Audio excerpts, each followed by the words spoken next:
gudoomiyaha gobolka Sare Ibrahim Xaaji Xasan Cali ayaa maanta markii ugu horeysay la gudoonsiyay shahaado sharaf taas oo uu gudoonsiyay ururka saxaafadda madaxa bannaan ee Sanche ee gobolka Sare xaflad si heer sare loo soo agaasimay isla markaana ay ka soo qayb galeen mas'uuliyiin ay ka mid yihiin gudoomiye ku-xigeenkii gobolka Sare maayirka degmada Caynabo isu duwayaasha wasaaradaha macdanta iyo biyaha iyo waxbarashada taliyaha qaybta booliska gobolka mas'uuliyiin kale oo aad u tiro badan oo lagu qabtay xafiiska maamulka ee gobolka Sare ugu horeyntii waxa halka ka hadlay agaasimaha guud ee ururka Sancho Jaamac Cabdi Boodacdo kaas oo ka hadlay muhiimadda ah in ay barasaabka gobolka Sare Ibrahim Xaaji Xasan Cali gudoonsiyaan shahaado sharaf oo ku maamuusayaan waxqabadkii ku talaabstay tan iyo intuu xilka hayay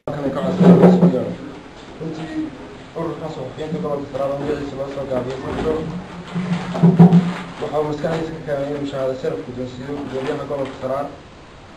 Ibrahim Xaaji Xasan Cali kaas oo ku mutaystay waxqabadka ballaaran ee uu ka qabtay gobolka Sare runtii waxyaalaha gudoomiyaha gobolka Sare ay ururka saxafiyiintu ay ugu garteen inay ku guddoonsiyaan shahaadadan ee uu gobolka ka qabtay muddadii koobnayd oo xilka ka hayay waxaa ka mid ah dhismaha guriga gobolka dib u bilaabista iyo dib u kicinta jeelka weyne magaalada furidda iyo sidii gobolku u noqon lahaa mid ka mid ah gobollada dambe kuwa ugu horreeya ama safka hore fidi jira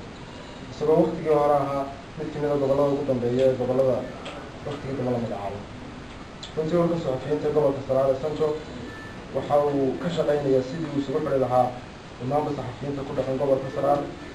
waxaana aanu mar walba aan heegan u nahay sidii aanu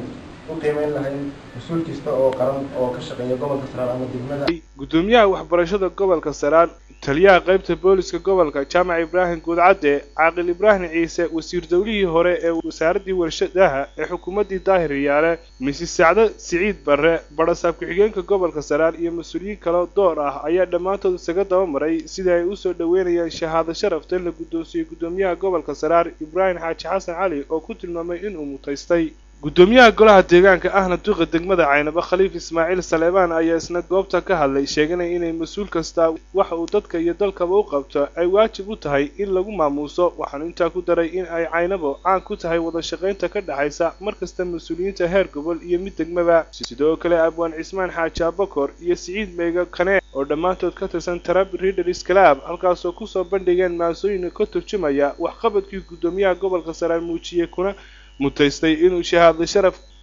sharaf ka helo ururka saxafiyiinta ee gobolka Sare Sancho adigoon tabaariyo ama aan turxaan dhigin balan ku tilmaamay waxa loo tartamaya waa talada qaranka inkasta wuxuu taray iyo tabiye xeeshi taariikhdu qorayso tabinaysa dabadeed tilmaanta ay ku yeeshay horta yeenu tabayna xilka iyo taageer iyo tababar soo galay horta yaa tisqaado taageerta dunida sirta ay u tabisa boqos taamiya taageer ku heshay tabashada habiyo hadda tira abaarto tigad haw horseedee taliyaha ugu dambeyntii gudoomiyaha ayaa la gudoonsiyay shahaado sharaf waxaana gudoomiyuhu halka ka soo jeediyay hadal dheer oo dhinacyo badan taabanaya isuguna jira mahad cali bogaadin iyo dhiirigelin uu soo jeediyay ururkan saxafiyiinta gobolka Sare marka magacooda la soo gaabiyo loo yaqaan Sancho waxqabadka laga sii badiyo oo runtii la sii dheereeyo ayay rabaan marka runtii aad iyo aad baan ugu mahad celinayaa siiba saddexda wariye ee imika nala jooga maxamed amiin iyo jaamac Boodacde iyo maxamed aadan dirir oo telefishinka qaranka iyo telefishinka Somali Channel iyo Royal TV saddex TV ka socda aad iyo aad baan runtii ugu mahad celinaya waxaan kaloo mahad celinaya wariyaasha kale ee bahda saxaafadda ee gobolka ka tirsan ee aanan ilaaweynin runtii oo aad noola shaqeeya shabakada Caynabo News iyo Sare Media iyo wariyaasha sida dadban runtii noola shaqeeya ama noola soo shaqeeyay ana Laawi Maxamed Cawil oo ah runtii wariyaha gobolka Togdheer